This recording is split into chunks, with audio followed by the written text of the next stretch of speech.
Hi, and welcome to Dare to Be Authentic Radio. I'm your host, Mari Mitchell, and I'm so happy to be here with you today. I have a very special guest. His name is Dr. Ron Stotts. He's going to be talking about how evolving and living more consciously is the path to creating a sustainable society and world. And he believes that the journey begins with shifting our program for getting love from looking to others to looking deeply within. Welcome to the show, Ron. How are you doing today? I'm doing great, Marie. Thank you very much. I enjoy being here. Oh, I love having you. So I know that you went through something extremely difficult after leaving the Marines. Would you tell us a little bit about that? All right. That's jumping right in the dark spot. Okay. Yeah. I kind of grew up being an all-American kid, and I'd been a national rowing championship. So, I was that guy who thought everything was figured out and was moving forward.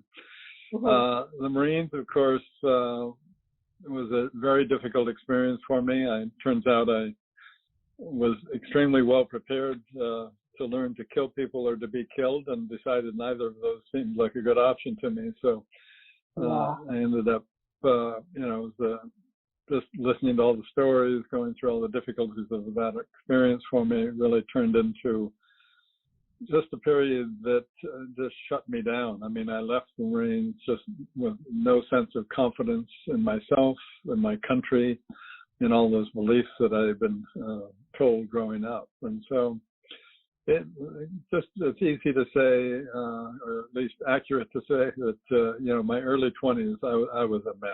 I was just a total mess. And it was just the recovery from that suicidal mess that really ended up guiding my entire life, Wow. Yeah. I mean, what a story. So many people talk about, the Marines and look up to them and, have, all the stuff, all the macho stuff linked to that, that kind of thing. But for you, it was not a really good experience. So tell us a little bit about how you began to find your way back from this. Mm-hmm. Well, I literally did become suicidal just with depression, chemical imbalance from the PTSD. And so I found myself, it, of course, really destroyed my entire life. I ended up getting a difficult divorce and lost custody of my two sons. And it was just such a mess. And I ended up just finally surrendering with no hope. And I hitchhiked up north to an old family cabin that we had on an island up there. Just, we're talking real basic wood stove outhouse. And literally chopping wood, carrying water, and just building fires in the wood cook stove became the beginning of my recovery. And, of course, I wasn't out walking in the cold air. I had my feet in the oven trying to read the Bible and spiritual texts and philosophy, and really looking for a direction and hope and anywhere I could find it. And I think what really ended up being my savior was just the silence. Sitting in that silence for months, I was all alone, and really in that silence learning how to breathe into the challenges that I'd been through, and in that breathing into really finding, I wouldn't say finding the self that I was, but finding my new self. And it was from there that I went on to get a PhD in psychology and a chiropractic degree and that sort of thing. But I really found that it was my significant transformational experiences and my regular practices that I developed, meditation, yoga, conscious living. And it was from those that I found my tools and my path, and really those are the tools and pathway that I later developed and used to serve others, to help them rediscover themselves, and not only discover themselves, but empower who and what they truly are. Yeah, absolutely. I love the part about the silence, Ron. There's something so beautiful about silence, and I mean, nowadays you can rarely get any. You have to go to very certain spaces to be able to find any silence. Yeah. I wanted to ask you a question. At first, was it easy to get used to the silence, or was it difficult because it was so different from what you were in before? Well, I think the silence and the noise are both found within ourselves. And, so the noise, of course, the thoughts, the ways of being and thinking that I had going on, post that mess that I was in, it was painful. It was very painful. The self-talk was very painful. And so the silence to me initially felt like an escape. And, now it's really one of my greatest talents and abilities that I can quiet my mind completely. But at that time, that was a new concept. And so I noticed in nature, just my mind started getting quieter. As I breathed, my mind would get quieter. As I began to focus and sit, my mind became quieter. And of course, I was learning to meditate and had no idea what that was. But I began really that inner journey. And that inner journey always begins with learning. You've got to look at how painful your life is. You've got to really almost, in a sense, catalog how difficult your life is and how it affects all areas of your life.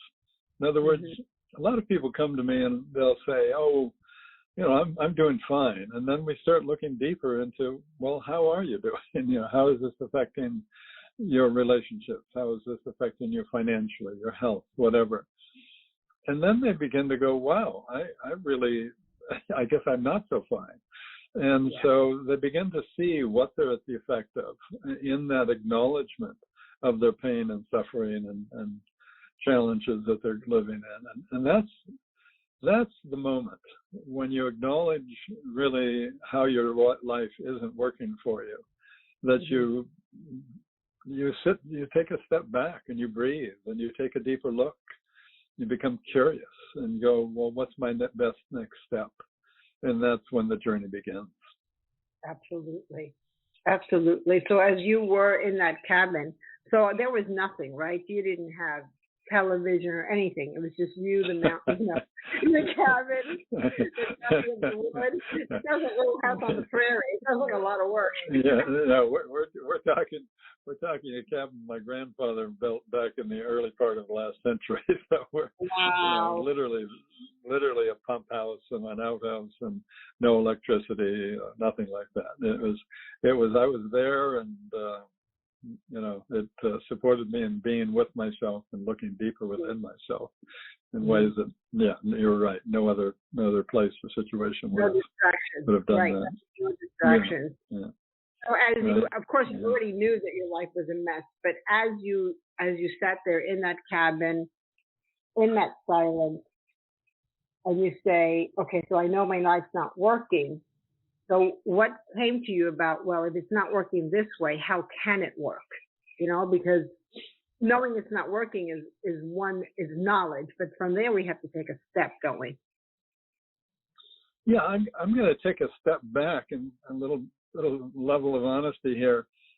I literally did try and commit suicide.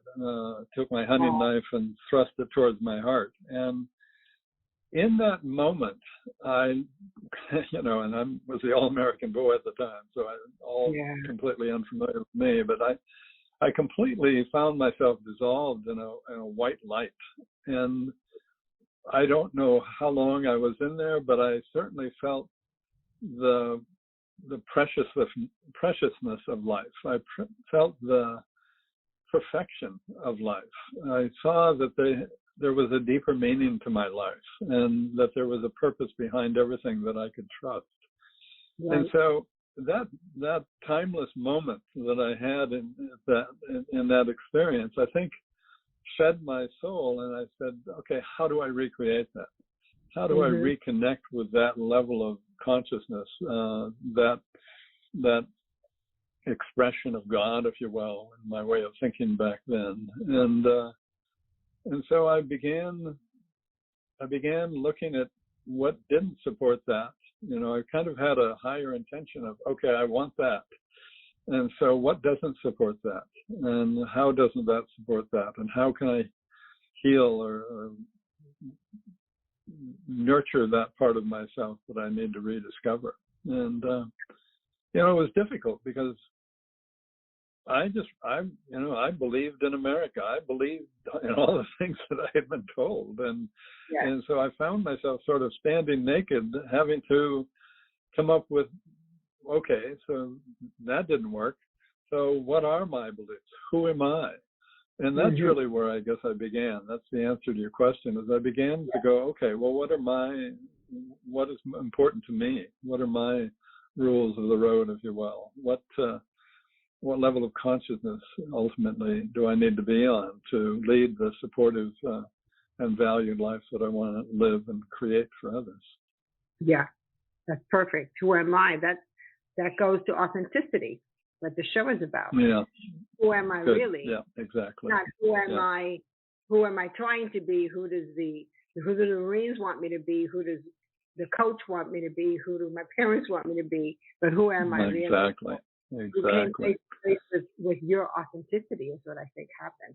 Yeah. Wow. Yeah, I agree. You know, later in my work, I was a meditation teacher, and I had my psychology practice, and I had centers in Switzerland and here, and I remember I was sitting there meditating with my group, which is really about quieting the mind, and I kind of said, just a moment here. Rather than looking at how to quiet our mind, let's start to explore what's making the noise. Everybody kind of laughed and went, oh, well, there's a different perspective. And we did the same thing with the psychology work, not what's wrong, but what's really causing the neuroses, the issues, the challenges. And the deeper we looked, and it was really fun to do as a community, the deeper we looked, we began to see that it was really based on our desire as an infant for getting love. And, as an infant, you come into the world and you really are helpless completely. We can't even turn over. And so we begin our life looking outside of ourselves for everything, for all the answers, for all the care, for all the love. And that's certainly appropriate and something we need to do as a child. But somewhere along the line, we really need to begin to look within ourselves for that acceptance and love. And that, I guess that's really the first part of my work, creating your inspired life, or the 8-week intensive, is really healing that past so that you can begin to let go of all those attachments and conditionings of looking outside yourself for everything you feel and need for a definition of self, so that you can look within. And, so what parts did I give up of myself? How was my enculturation period, my childhood, all about, what emotions should I feel and not feel? Who should I be and not be? What's okay to say and not say? And just as you said, I said, well, who am I authentically? Who am I authentically? Not from all the rules and things that I was taught growing up. Yeah. Yeah, that's so good and so deep. And the part about loving ourselves, I went through that myself. We're not fully taught to love ourselves, and we don't even know what that means. And we don't truly love ourselves. We're just trying to do the best we can and be good and love others and be helpful. But that was a breakthrough for me when I realized what it was like to love myself and to know beyond a shadow of a doubt that I am worthy of everything I want to create in my life and want to bring into my life. That's a really defining moment. Yeah. Very good. Well, so I think we're we going to can. Go ahead. Oh, I was just going to say, I think we take for granted that, as parents, that we love our children unconditionally, and as partners, we love each other unconditionally, and we kind of throw that around as if that's a common thing. But the truth is, if we don't love ourselves unconditionally, we're not capable of loving unconditionally. So it has to start within. It has to be something that we've really embraced so that we can then not only share it, but receive it from others. Absolutely. Absolutely true. Thanks so much for that, Ron. Well, we're going to take a quick break to hear from our sponsors. And if you want to call in and ask Ron a question or talk to him, the lines are open, and you can call 929-477-3869. That's 929-477-3869. You can start calling now, and we'll be right back. frustrated by right-wing pundits demonizing award-winning books in the classroom and even in book club circles? Mark Daniels' compassionate and nurturing counter-firebrand title, Weed Out Hate, Plant a Rose, will open your heart and ignite spirits, lifting you out of the social networking bonfire and into a better place. Weed Out Hate, Plant a Rose, available through Amazon and other online retailers. Club Remembers was an inspiration motivated by deep feelings for my Grandma Ida and Uncle Bob. Unresolved grief can cause depression. The decline of brain capacities can be avoided by the special bond and special communication from the grandchild and the grandparent sharing memories. This provides education for the grandchild and healing for the elderly. Keep them sharp by practicing the exercises in the book to prevent dementia. LoveRemembers.net and BrainSproutsMemory.com. We're back on Data to Be Authentic Radio. I'm your host, Mari Mitchell, with guest Dr. Ron Stotts, talking about how evolving and living more consciously is the path for creating a sustainable society and world. So let me ask you, what is the main message you want to bring to the public today, Ron? Well, I think to really simplify it, there's 3 transformational secrets that I see really part of that personal transformation. And the first secret is looking deeply within and reconnecting with your inner self. And the second secret really is more about shifting your mindset. And this is really literally neurologically rewiring your brain for integrated whole brain thinking. A lot of people just aren't accessing their full capacity, their full abilities.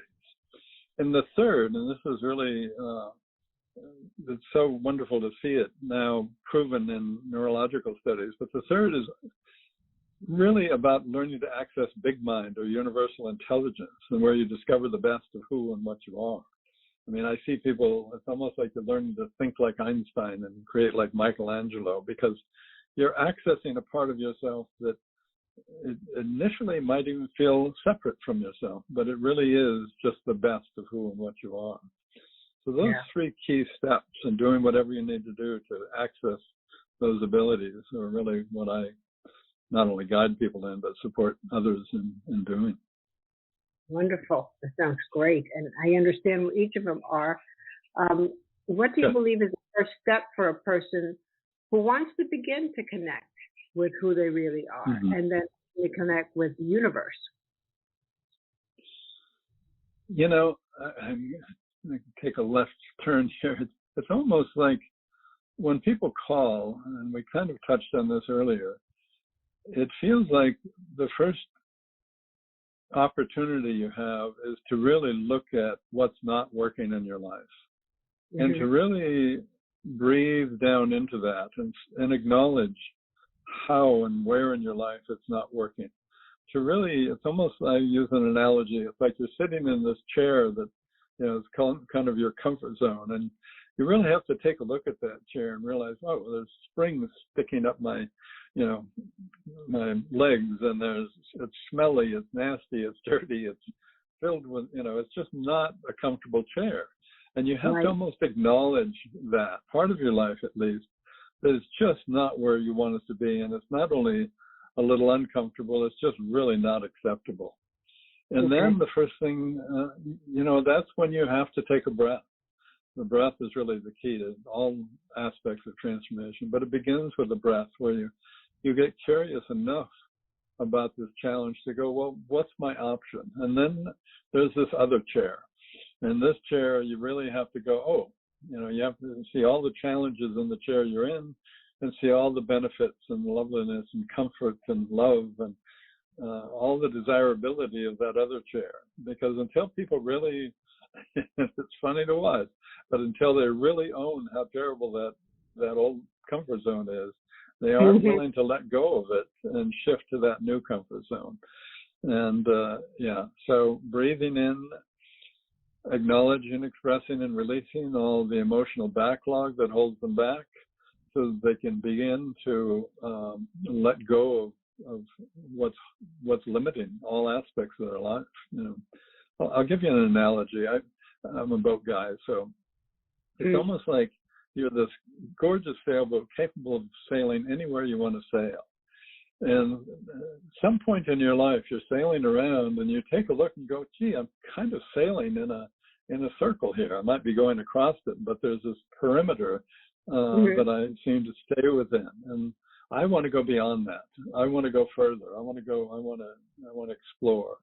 And it's that point that you notice you see this anchor line off the stern that's really, you recognize must be attached to a pretty large anchor that's really limiting where you can go.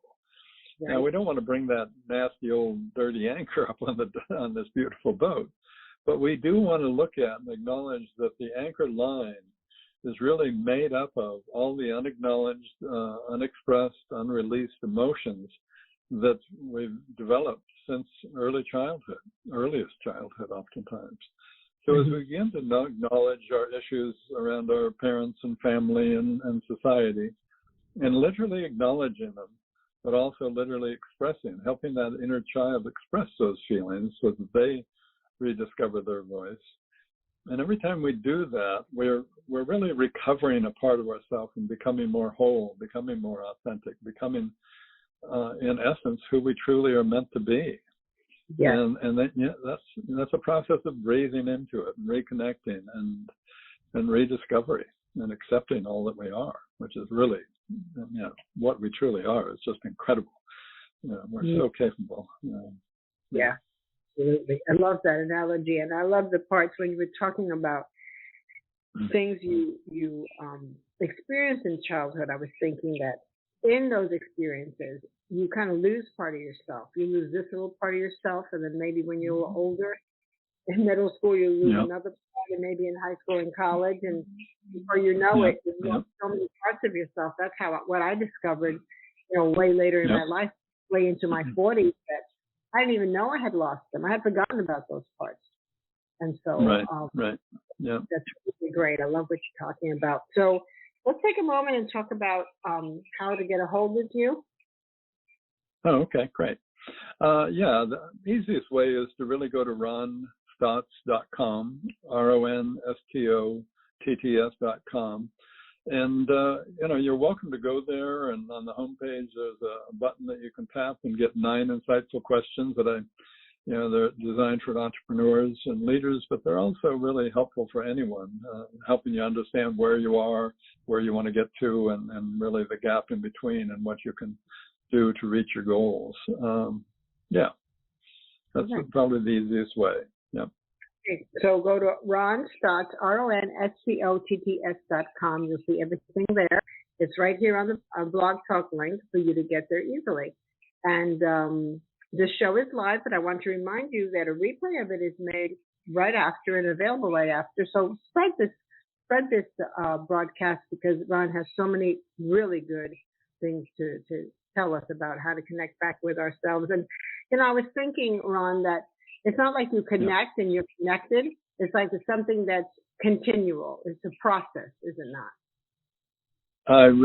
That's in all my clients and all levels of work that I'm doing with them, that's really where I'm supporting them and getting is to, rather than kind of disjointedly step through life, to really let your life be an evolution, an experience that you're ongoingly evolving, ongoingly accepting, ongoingly discovering who and what we truly are.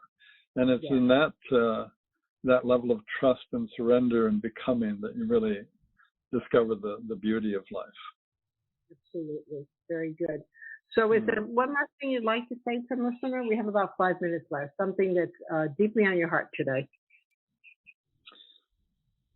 I would just love to share with everybody that the only person you're destined to become is the one that you choose to be. That's Ralph Waldo Emerson. And none of us are victims.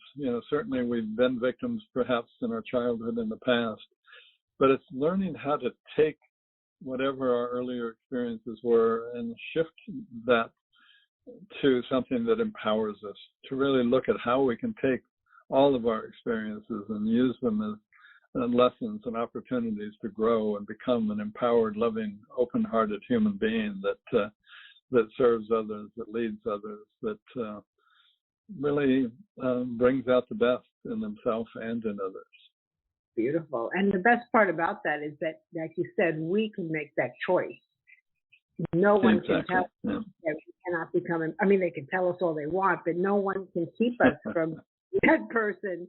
It's totally up to us. And how do you feel for you when you realized that, you know, as you went through all of that, the depression, the suicidal thoughts, that attempting that, when you finally realized that your life was in your own hands, how did that feel for you? Well, it's empowering. You're not at the effect. You're not, you know, you find yourself not only much more deeply connected with yourself, but that relationship with yourself is mirrored in your relationships with others. So you become more compassionate and empathetic and supportive of others. And that, of course, comes back around and experienced, you know, through your relationships. And so it changes life from a have to do to a get to do, from something that we're getting through to an adventure that we get to be on. That's a big difference, isn't it? I love that. All the difference in the world. All the difference in the world. In the morning and be glad to jump out of bed and do whatever it is we've decided to do for the day, or we've chosen to do for the day, even if it is our responsibility, because, you know, we're the creator of our own lives and our own reality. So thank you so much for those words. I mean, you've got to learn and recognize, and this is certainly something I focus on in my earlier work with folks, is what is your highest intention? And then do everything that you need to do to make sure that everything in your life, all aspects of your life, are in support of that higher intention. And that integrated whole sense of purpose really makes all the difference in how you feel about life, how you face each day, because you recognize, I mean, ultimately I see that everything that comes into my life is an incredible opportunity designed perfectly to support me in opening up my heart and living more fully. And so it's just looking deeper at what aspect of myself is ready to be healed. And in accessing that part, I always find it's the exact parts that I need to take the next step forward in my life. It's not amazing how that happens, huh? It is. It's really like, oh wow, that was pretty cool. Very nice. It's such a pleasure having you on, Ron. Thank you so much for coming on the show. And thanks for tuning in to Dare to Be Authentic. Remember that a replay is available right after. Please spread it. There's so much good information here, so many good tips and ways to connect back with yourself, who you truly are. And thank you for listening to Dare to Be Authentic Radio. Make sure you come back next time for the next episode. Bye for now. Thank you, everyone. Enjoy the journey.